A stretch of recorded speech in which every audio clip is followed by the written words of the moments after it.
Kayla. I'm Lydia. And we're working with channelkeeper. I always say I'm back in my head because of the acronym, even though there's like not actual A, so I apologize if I got it slips in. We are going to be going over what we've done so far for our midpoint deliverables, as well as introducing different sections that we're focusing on, and then how our project has overall changed. So, Santa Barbara Channelkeeper is a nonprofit organization dedicated to keeping Santa Barbara waterways clean. They utilize the state and federal laws to maintain the clean water systems. They're an agent for public engagement for lawsuits, politics, and local development.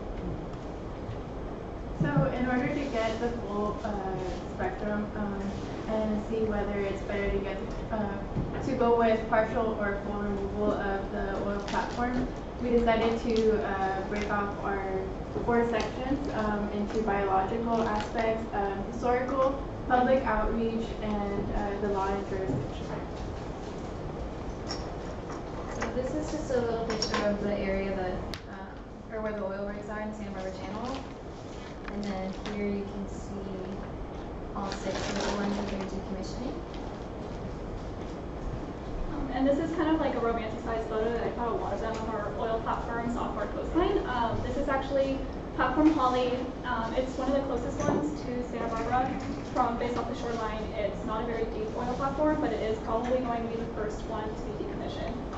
So it's really going to be an interesting case study, and really interesting to see the public opinion, because there is a lot of pretty photos of it. People are going to be interested in like what's it going to look like if it's not there, if it's going to be it'll be a shift. Sorry.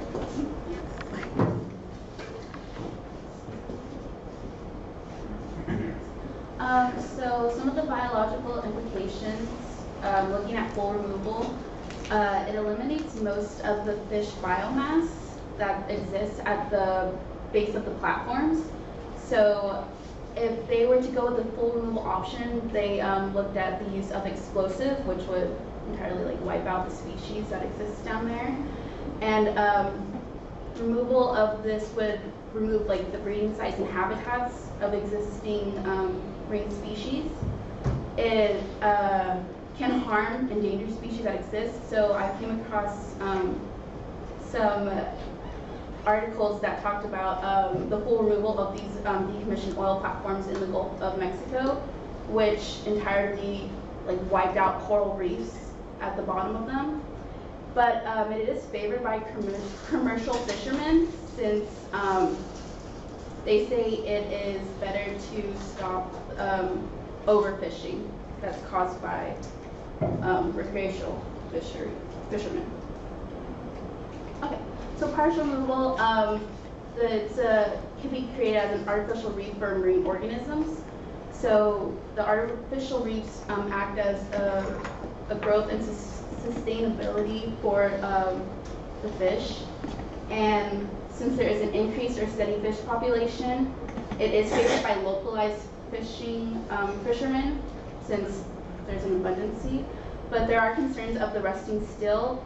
It may be detrimental to the environment, but there's not a lot of case studies on it, so it's like a research, it's like a case-by-case thing that you have to like look upon. And all that I've come across is that it's a short-term fix for now. There hasn't been a lot of articles or research on what are the long-term effects of a partial removal.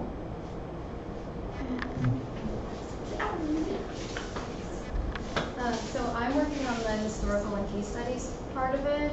The 2 areas that I've been focusing on are the North Sea and the Gulf of Mexico, because those are the 2 areas that have the most oil rigs in the world. So the North Sea has 184 oil rigs, and it's been producing oil since the 1970s. There's a lot of old structures there that are on the brink of decommissioning or already being decommissioned. And then Shell's first North Sea decommissioning project was for the Brent Spar, which is a storage buoy that closed in 1981. I'll talk a little bit about the Brent field later, but that's this big field of oil structures, and they're in the process of decommissioning a bunch of them. And then in 2013, in the North Sea, $601 million were spent decommissioning, and by 2040, they're expected to spend $51 billion. And then the Gulf of Mexico has 175 offshore oil rigs. 21 structures in water deeper than 400 feet have been decommissioned from 1989 to 2016. And between 27 and 51 deep water structures will be decommissioned through 2031, and 12 to 25 will be removed from 2017 to 2022. So this is where I've been doing a lot on both, but this is where I'm going to shift my focus for the rest, is just on the Gulf of Mexico. And then I found more case studies than I thought initially, because I had a hard time in the beginning finding actual case studies instead of like a 100-word news article that says how much it costs to decommission something. So these are just two of the ones that I threw in. So the Brent field, as I was talking about, is owned by Shell. And over the next 10 years, they're decommissioning 4 oil rigs. And then the UK has this rule law called the OSPAR, which basically expects full removal unless there's other factors, like exceptions. So this one, I guess I didn't put the name in there, but it's the Brent Delta. They're only partially removing it because the storage cells on the C4 are so heavy and so expensive to get rid of that they're just going to leave it until it starts to impact wildlife, or if there's leaks, or like Michaela talked about, steel rusting. This, like most of the case studies I found, are still in progress. So it's kind of hard to determine what the future is going to be or how these are going to end up, because like this one's only in the 3rd year of the 10 years for these 4 oil rigs. And then the other one is in the Gulf of Mexico. It's Chevron's Typhoon NTLP, which some call it just TLP. During Hurricane Katrina and Hurricane Rita, one of the legs got knocked out, and so they had to decommission it because it was too expensive to fix. So what they did was this thing called tow in place, which is basically take the oil rig out, move it somewhere else, and then have it be an artificial reef there. And then this is just a diagram about the Brent field decommissioning. So the Brent Delta is as tall as the Eiffel Tower, and what they're going to do is just partial decommissioning, or partial removal, where they just cut the top side off, and then leave the bottom one there because, like I said, it's too big to move.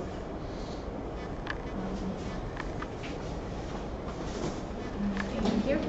So originally we had decided that we were going to curate our own public opinion poll, but after we had some insight from Ben, our director, we decided to eliminate that option just because they didn't want anything to do with, well, not anything to do with the public opinion, but it wasn't like whatever the public opinion, well, whatever the public said didn't necessarily have any effect on what their decision was about whether they would go with the partial or the full removal. So instead, I decided to just focus on Dr. Sean's survey data. So this is just for this year, the 2018. So I whipped up some charts, and so one of the questions that I analyzed was what event happened in 1996 on the coast of California. And as you can see, a lot of people in Santa Barbara County didn't know what happened. So I thought that was really interesting to see from this year's data. Well, at the end for my deliverable, I want to see what, after the entire data, see if that changes or not.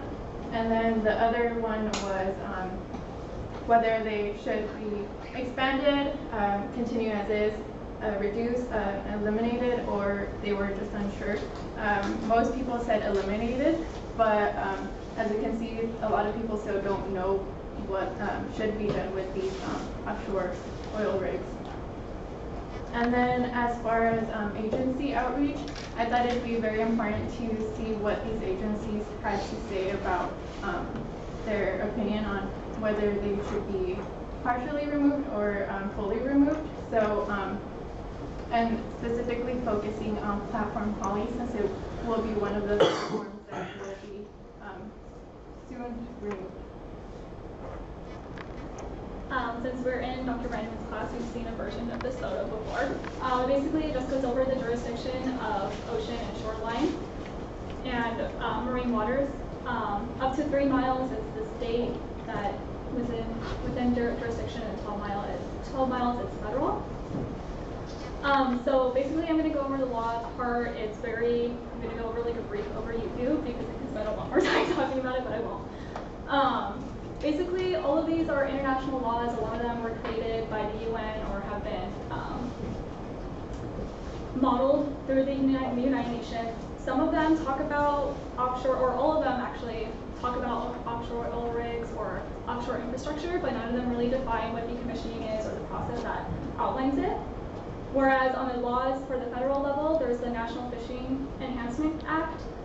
This streamlines and National Artificial Reef Plan, and like Michaela has touched on before, so as long as these platforms have been there, there's been ecosystems that have been established underneath because of the vertical nature of the ocean and horizontal aspects. So basically, this artificial reef plan, the issue is that we're worried if we completely remove it, we're destroying an ecosystem that's already been developed because it's been there for 100 years or 50 years or 70 years or for however long.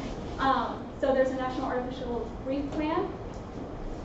And basically, let's see, I'll wait while that loads if it's going to load. There's also an Outer Continental Shelf Lands Act, which is really important with the permitting process. So before these oil companies can put their platform or put their infrastructure out in the ocean, they need to get a permit to lease that land. And this act really defines if they can do partial versus full removal. And even though artificial reef is like a valuable option, it may not even be able to be considered if the permit says that it needs to be fully removed during decommission. Well, that didn't work. That's okay. It was basically just an outline of, an example of a submission form that they needed to do to process to be able to decommission an oil rig. Someone needed to submit it in order to be approved to go through this plan. It's kind of interesting. That's okay. As far as the state laws go, in 2010, the California Marine Resources Legacy Act was created, which really streamlined the rigs to reef process. And rigs to reef is a subunit or is headed by the Bureau of Safety and Environmental Enforcement, which is a federal agency. Through this act, states can take ownership of decommissioned oil rigs in federal waters, which means that even though it's farther out than 3 miles, the state can still have jurisdiction over those, and they can have a say in what we do with those decommissioned oil rigs. The Rigs to Reef program is also a process that's headed by Bureau of Safety, like I said before. So this is just a diagram that basically covers the complexity of the situation. With decommissioning, we have to consider the age of the platform, the water depth. With Holly, it's less deep than some of the ones that Ali was mentioning in the Gulf of Mexico. The platform type, the weight of it, the weather, and the laws that obviously go into it. In a very simplified fashion, it basically says that to leave it in place is the cheapest option, but it's not the most environmentally safe or human safe. Whereas complete removal is the most expensive, and it creates a lot of toxic waste on land as we take out these heavy metals and infrastructure and dump them basically. Whereas reusing some of these areas for tip and paste in place or topple in place is basically just pushing it over and letting the reef expand over that infrastructure, or the partial removal, which includes towing it out to another area to use it in a different habitat.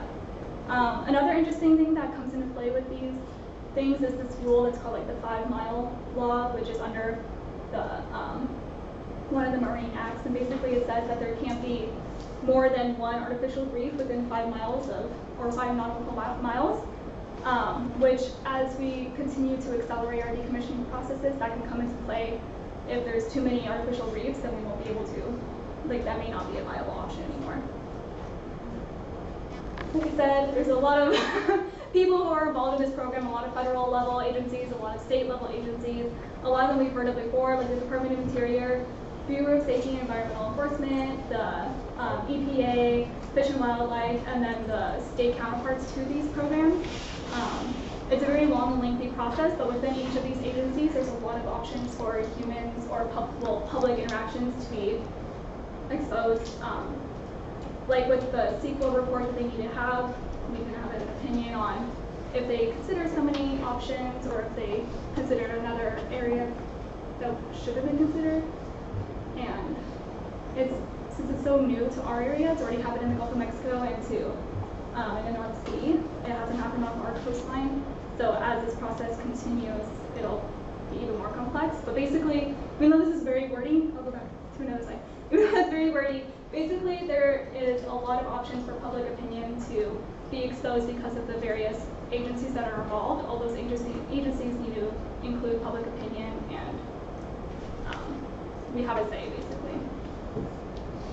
And then we were just looking into a couple alternatives to fully removing them because it is really expensive.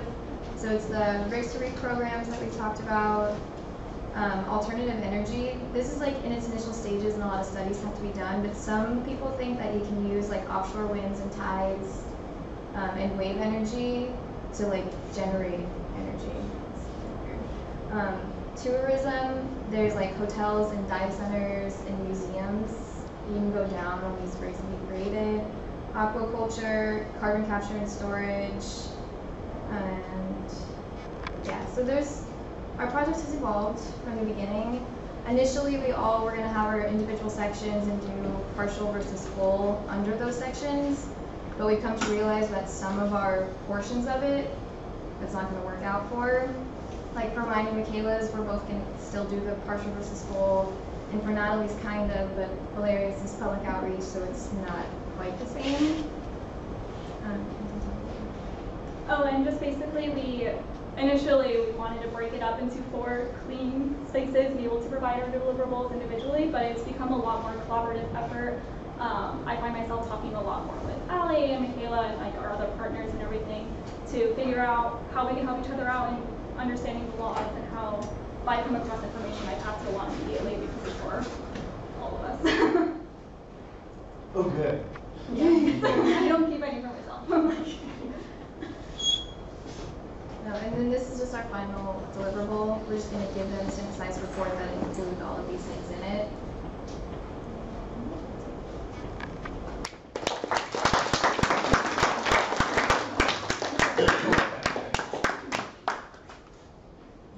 Questions? You got it? So when you say they're going to spend $51 billion by, I think it was 2030 on removal, is that all paid for by the oil companies, or is part of that federally and state funded? It's kind of weird because it's the oil company's responsibility to pay for the rigs being decommissioned. But then, I don't know, it's a weird line. Once it gets into like programs like Rigs to Reef, then it's like kind of unclear about whose responsibility it is to pay for it if something goes wrong. The one that I was talking about with the 51 billion, that's specifically in the North Sea, and I haven't looked into the levels of personality, so I'm not quite sure how that would play out.